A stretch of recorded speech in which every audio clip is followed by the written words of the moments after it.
Hey you guys, this is Jerry Mateo with In the Dot, and today we're going to be going over what I like to think of as more of a mixing concept.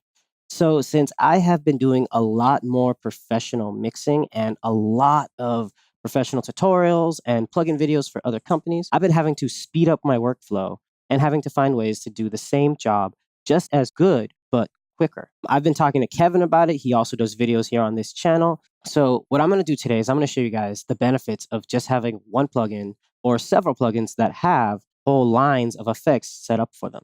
So what we have is just a really basic vocal. If I press play and I show it to you,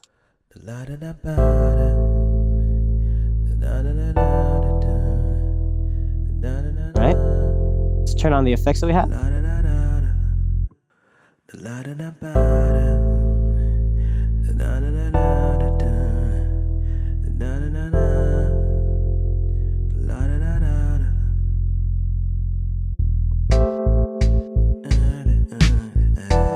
Let's take them off.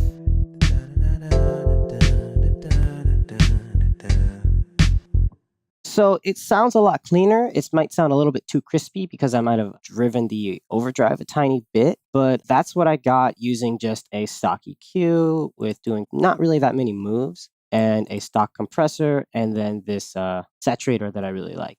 It was pretty okay results, but since I was trying to do this relatively quickly, I just grabbed whatever was there. And because of that, I kind of wasn't very happy with the result. Now, if I have a lot of time, I tend to like to use more of a smooth analog style compressor. I'll use my Pro Q2, and then maybe I will use an analog style EQ after it to kind of do boost. But if I'm trying to get my work done really quickly and I don't have time to sift through a million plugins that I own, I kind of just like using a channel strip. So lately I've been using Alloy a lot, and it's because it has everything that I want. It has an equalizer that also has different types of bell. You have vintage bells, normal bells. Your low and high shelves can be analog vintage resonant. You have Baxendales, and you have several different low pass filters. You have a transient designer, an exciter, two compressors, a de-esser, and a limiter. And the transient designer, exciter, and compressors can be multi or single band. So it pretty much has everything I need in it. So let's see what we can do to make this sound just as good, if not better, really quickly, just using a channel strip.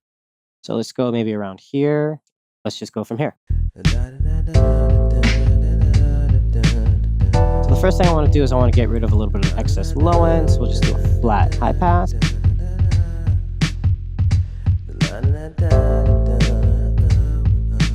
Let's get rid of this boxiness. And then let's use a Baxendale treble boost.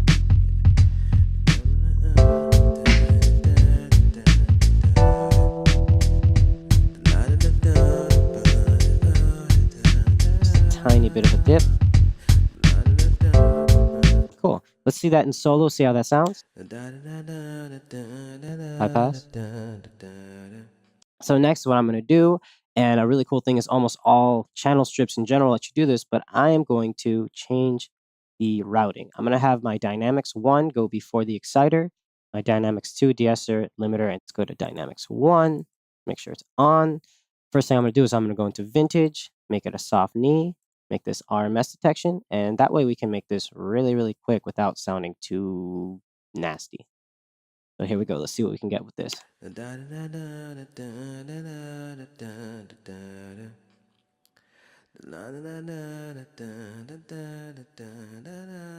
try to get about 4 or 5 decibels of reduction. I'm going to gain it up by 3.5. And I'm actually going to have a little bit of gating going on. Not really that much, just a little bit to get rid of any excess like noises that I'm going to have.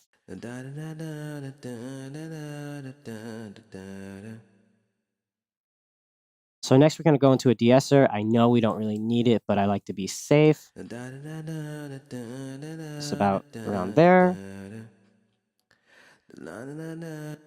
And then we can have a limiter here. So we'll use the soft limiter, make it relatively slow, and we'll just bring down the threshold. We'll see what type of peaks we get when we're coming in, and we'll kind of chop those off.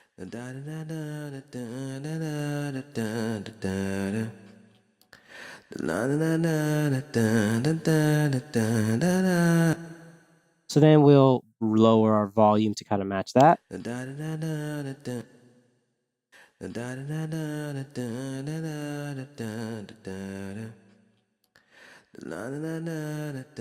Bypass it.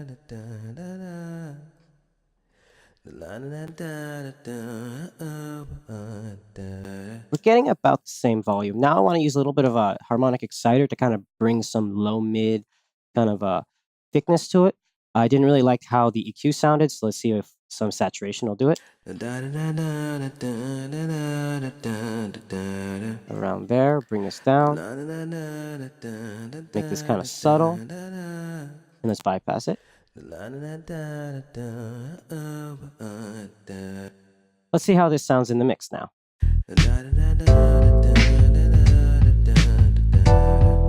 Bypass it. Bring it back in.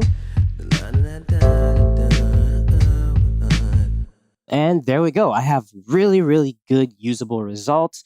It's a lot more subtle because I have the ability to make it pretend to be analog, which is another thing why I say if you like SSLs, Neves, APIs, use channel strips that emulate those things or use the real thing. Those are even better. But you can use channel strips to emulate that and you can get your results very quickly and very smoothly and very musically. It saves a lot of time. Of course, if you want to have a specific idea for a specific sound, yes, use your chosen effects. Like I personally love SDRR for thickening up snare drums. So I almost always use that for snare drums. But this is a great way to save time for your general stuff. That way you can kind of pick and choose what you want. And that way you work faster because you're familiar with your tools better. Anyway, that's it for today's video. Don't forget to like and subscribe. This has been Jerry Mateo with In the DAW, and I'll see you guys next time. Bye.